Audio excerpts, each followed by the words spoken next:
paz do Senhor, que é o teu canal EBD Belém da Pira. Quem está com vocês hoje é teu irmão presbítero Ezequiel Aureliano. E hoje nós vamos estar estudando a lição de número 7, o ministério de Eliseu. Nós já estudamos a lição anterior a respeito, vamos dizer assim, que uma transição de ministério entre o final do ministério de Elias, e agora nós vamos estar estudando a respeito do ministério de Eliseu. Eu quero fazer a leitura aqui do texto áureo da lição. O texto áureo da lição diz assim: disse Josafá: não há aqui algum profeta do Senhor para que consultamos ao Senhor por ele? Então respondeu um dos servos do rei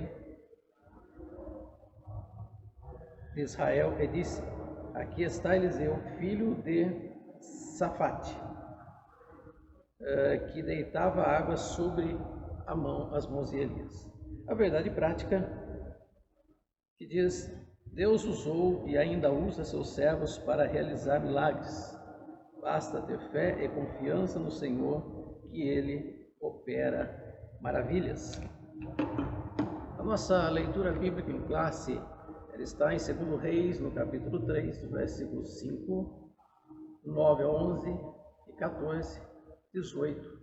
E também no capítulo 4, versículo 1 ao 7 e do 38 ao 41.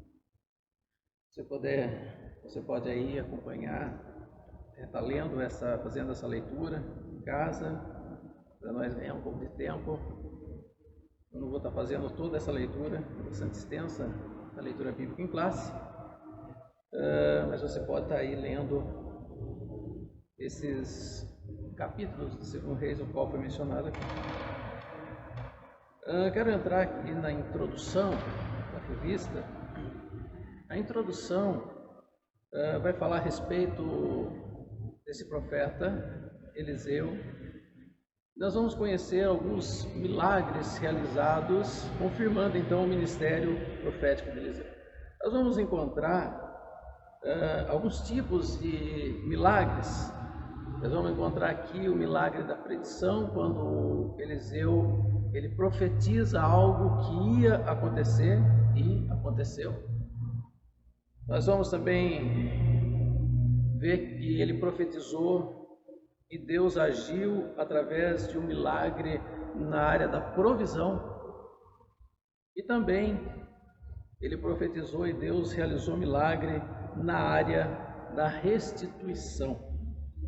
Então, nós vamos ter aqui três textos ou três histórias que nós vamos estar abordando e conhecendo um pouco a respeito desses milagres realizados por Eliseu. No primeiro tópico da nossa lição, tópico 1 diz que Eliseu salva 3 reis e seus exércitos. O item 1 vai falar sobre reis bons e reis maus.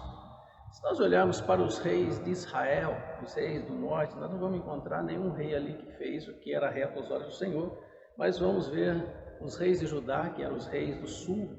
Alguns, a maioria fizeram o que era bom aos olhos do Senhor, que era reto aos olhos do Senhor, e alguns deles também fizeram o que era mal aos olhos do Senhor.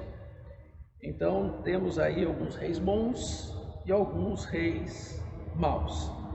Aqui vai falar de 3 reis que se uniram para uma batalha.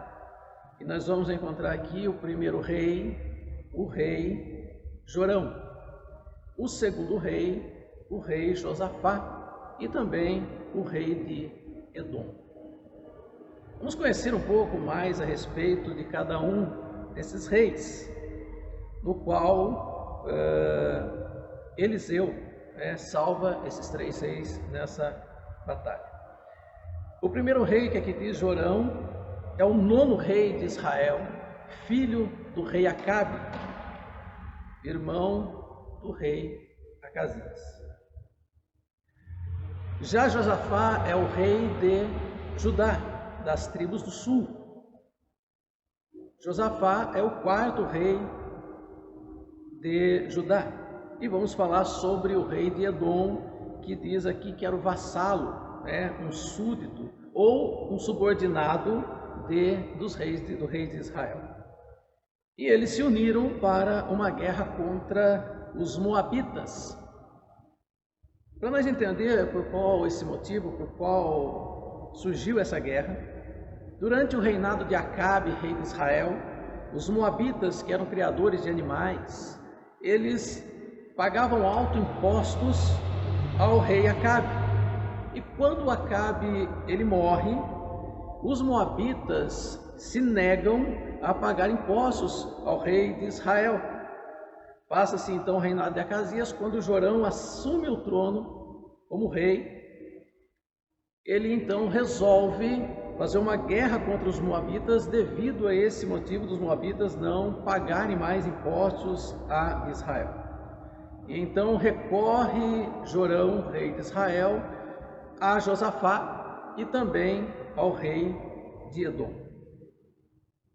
Por que Jorão recorre a Josafá? Para nós entendermos um pouco a respeito desse relacionamento, nós vamos encontrar em 1 Reis, capítulo 22, no versículo 4, uma aliança feita entre Josafá e Acabe, no momento em que Acabe queria reconquistar ou queria tomar de volta uma região chamada Ramote Gileade, uma região que pertence às tribos de Gade, a tribo de Gade. E quando a Síria toma essa região, depois de algum tempo, Acabe faz uma aliança com Josafá para ir e tomar de volta essa cidade que pertencia a Israel. É uma história bastante conhecida, onde vários profetas profetizam a favor de Acabe, mas o rei Josafá, ele pergunta se tem algum profeta do Senhor ali, e quando eles traz, então o profeta Micaías profetiza contra Acabe, dizendo que Acabe não viveria, e é o que aconteceu na guerra, e Acabe morreu. Agora, já Jorão reinando, ele vem para um mesmo objetivo, buscar ajuda de Josafá para uma batalha agora não mais contra os sírios, mas contra os moabitas. Apenas para conhecimento de todos, os moabitas é o povo que é descendente de Ló, que é da filha mais velha de Ló, e vem dali então a descendência dos moabitas. Nós vamos encontrar na Bíblia uma personagem muito importante, que é Ruth, que dela vem a genealogia de Jesus, que também era uma mulher moabita. Enfim, mas a guerra agora era contra os moabitas. E Josafá então aceita essa peleja, a ir para a peleja juntamente com o rei de Israel, Jorão. Quando eles vão para essa batalha, eles vão pelo deserto, e quando chega no deserto acaba a água, não tem água nem para os animais e nem para os soldados. Então Josafá, olha, será que não tem algum profeta do Senhor nesse lugar para que nós possamos consultar o Senhor? Então um dos servos do rei de Israel diz, olha, aqui tem um profeta por nome Eliseu, que é aquele conhecido porque ele jogava água nas mãos de Elias, tombava água nas mãos de Elias. Então manda chamar Eliseu. Quando Eliseu chega diante do rei, ele diz, olha, por respeito a Josafá eu venho, mas se fosse por causa de Jorão. Por quê? Porque Jorão segue os caminhos de seu pai Acabe e não anda nos caminhos do Senhor. Já Josafá, um rei temente a Deus, então por respeito a Josafá, rei de Judá, Eliseu traz então o recado de Deus e diz, olha, vai ter água, não depende de chuva, não depende de vento, mas vai ter água para saciar a sede. Então aí nós vamos encontrar o primeiro milagre aqui que a revista está nos passando, que é o milagre da predição. Ele diz que ia acontecer e depois aconteceu. Realmente choveu, realmente veio água e tiveram água para os animais e também para os soldados e foram felizes e vitoriosos na batalha. Nós vamos conhecer agora, já no segundo tópico da nossa lição, já o milagre da provisão. O milagre da provisão, nós podemos dizer que é quando não tem e Deus providencia aquilo que nós não temos. Diferente do milagre da restituição, que nós vamos ver mais para frente, que é quando você tem e perde. Agora, o da provisão, você não tem e Deus vai prover aquilo para você. Nós vamos conhecer aqui então a história daquela viúva. Antes de nós falarmos sobre essa viúva, o qual também é uma passagem bastante conhecida, onde nós vamos falar do azeite, né? Que Deus multiplicou o azeite. Primeiro é interessante, é importante nós sabermos como era a situação das viúvas naquela época. As viúvas em Israel passavam por momentos difíceis, porque quando o marido morria, a sua esposa ficava então sem condições de sustentar, e até mesmo a dívida deixada pelo seu esposo tinha que ser saldada pela viúva. E muitas vezes as viúvas tinham que vender os seus bens, vender as suas posses, vender o que tinham para poder saldar a dívida do marido falecido. E em alguns casos, quando elas não tinham aonde tirar esse dinheiro, onde pagar esses credores, os seus filhos eram levados como escravos, como parte da dívida do marido falecido. Então, as viúvas passavam por momentos difíceis. E nesse caso, essa mulher passava por esse problema complicado. E ela recorre ao profeta e diz: profeta Eliseu, o meu marido morreu e ele servia ao Senhor, foi fiel ao Senhor, e agora ele morreu, tu sabes de tudo isso, e agora os credores querem levar os meus filhos como parte do pagamento da dívida que o meu marido deixou. Então Eliseu olha para aquela mulher e diz: olha, mas o que tenho eu contigo? E ele faz uma pergunta para ela: o que tens em casa? E ela diz: a tua serva não tem nada, a não ser uma botija de azeite. Nós passamos por momentos difíceis, complicados, muitas das vezes não temos nada, mas sempre vai ter algo, mesmo que seja pequeno, para Deus poder fazer o milagre, porque Deus não precisa de coisas grandes para realizar milagre.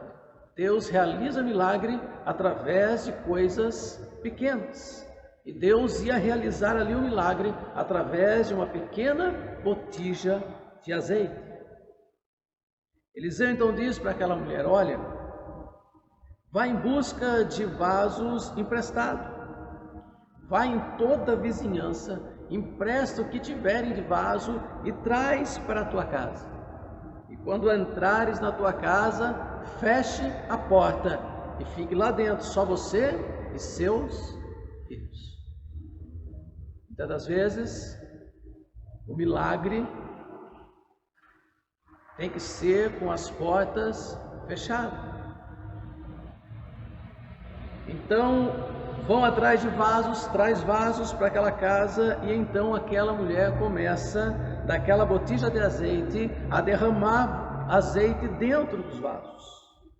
Foram enchendo os vasos, ao ponto daquela mulher falar para o seu filho: olha, traga mais vaso. E ele fala: mãe, não tem mais vaso, acabaram-se os vasos.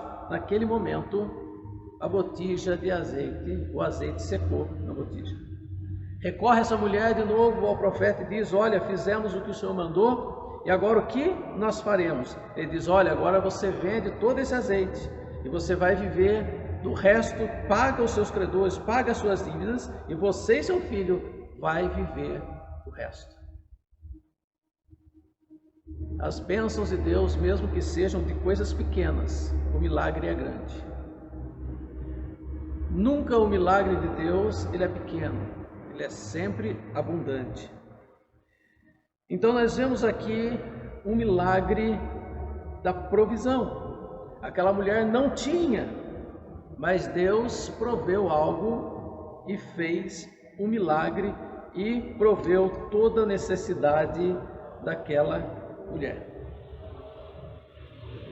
Aquela mulher entra dentro da casa e fecha a porta como o profeta mandou que ela fizesse. E ali, com a família reunida, Deus realiza o milagre. Mas uma coisa que nós temos que tirar dessa lição, desse texto, é que uma família unida, uma família reunida dentro de casa, na presença de Deus, é importante para o milagre acontecer nas nossas vidas. Fica uma dica que a família unida é bênção de Deus para as nossas vidas. Então aqui nós falamos já sobre Eliseu prevendo ou profetizando aquilo que iria acontecer e aconteceu. E agora nós vemos Eliseu já trabalhando, o milagre acontecendo através de uma provisão, onde aquela mulher não tinha e através desse milagre Deus fez com que aquela mulher tivesse algo para se sustentar. E agora nós vamos falar também a respeito do milagre da restituição, que é quando você tem e depois você perde. Existiam as escolas de profeta em Jericó, também em Gilgal, em Betel. Essas escolas serviam para ensinar aqueles jovens, os filhos dos profetas, a conhecerem a palavra de Deus.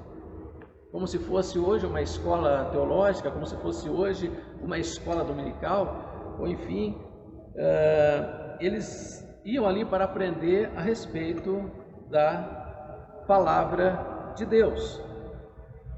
E uma certa feita, estando Eliseu junto com esses jovens aprendizes, ou esses homens que estavam ali aprendendo a palavra de Deus ali em Gilgal, estavam todos com fome, e o profeta manda que eles vão, que o seu servo vá buscar alimento para fazer ali uma sopa, um caldo. Manda que coloque então aquela grande vasilha no fogo, e ele vai em busca de algo para fazer para aqueles profetas. E talvez com pouco conhecimento em agricultura, pouco conhecimento em plantações, em plantas, em alimentos, aquele jovem, aquele homem pega um certo alimento que tinha substâncias venenosas.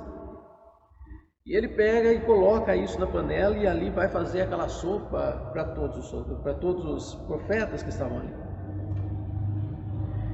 Quando aquilo estava pronto, que alguém come aquilo, já se ouve uma voz: olha, tem morte na panela, ou seja, aquela comida que estava ali estava com veneno.